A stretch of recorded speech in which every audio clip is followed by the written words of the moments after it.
So I'm Ryan Shipley, and I'm the Executive Director of the SISU Freedom Foundation. We are a reentry organization. It's a nonprofit that provides resources and awareness to the network for those coming out of institutions. Right now we have two programs, one at YTC. It's called the Restorative Justice Fitness Program. We also have the SISU Inside program in the San Diego County jails.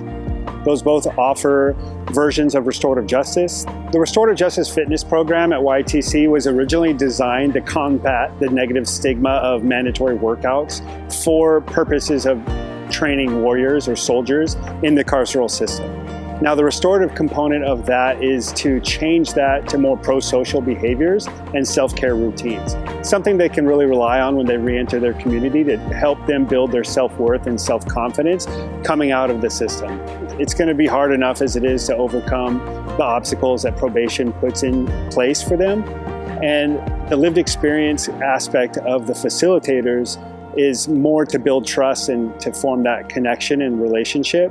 Having known the participants that they've been there and come through the other side, and that they're already in a place of stability. So I personally believe that having lived experience gives you an expertise and a knowledge that a classroom or a textbook isn't going to give you. It's really hard to feel like you have the whole world on your shoulders to start your life again, and there is so much value in knowing that you can turn to someone who has been in that path and walked that path and can help you find your way. We have the power to disrupt that cycle of incarceration that a lot of us don't know how to get out of, but we're looking to get out of it. Taking my lived experience, the fact that I've been to prison, I survived the prison system, I came home, I re-entered into society, and getting my education, I feel that that has given me the proper knowledge to give that now to somebody else who's trying to do the same thing for their life. Yeah, so the idea behind the program is that we are incorporating like RJ principles into movement. So movement in this case is we come in during the rec time and we participate in like different kind of physical activities, anything from sports, volleyball, kickball, whatever it is. And during that time we train the youth on RJ principles and how to incorporate it in managing themselves, interacting with others. And then during these sessions we do observe to what extent they're applying those principles and how effective those principles are. And therefore then collect data to evaluate the impact of the program. Yeah, so our data collection approach has been two-part, right? So one is actually three-part. First is self-evaluation by the youth themselves. So we do serve them like self-evaluation questionnaires at 3 points of the program. So first at week 1, just to collect data about expectations, what they hope to learn.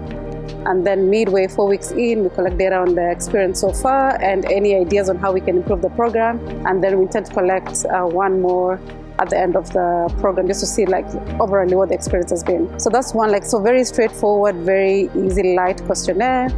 And then secondly is the facilitators observation, which is like one of our main data collection strategies, where we have like facilitators during the RJ session, the fitness program sessions, observing the youth and answering a series of questions around how the youth is able to like self-manage through a physical activity, how they relate with peers, how they relate to the facilitator, pretty much to see if they're able to follow instructions, be able to self-regulate in case they're triggered and things like that. And for that form, we do collect both qualitative and quantitative data. So we have like scoring scales for different kind of questions.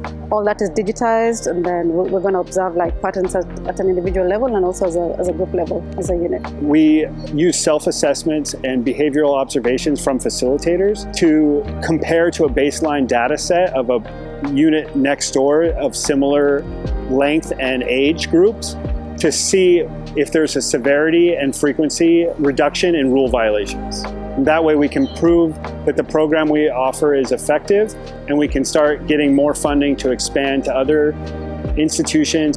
And all the institutions in San Diego that we offer programs at, the recidivism rate is drastically reduced as proven by the program efficacy of the Restorative Justice Fitness Program. So the rule violations so far throughout this program were significantly reduced compared to the baseline data of the unit that didn't offer the same program.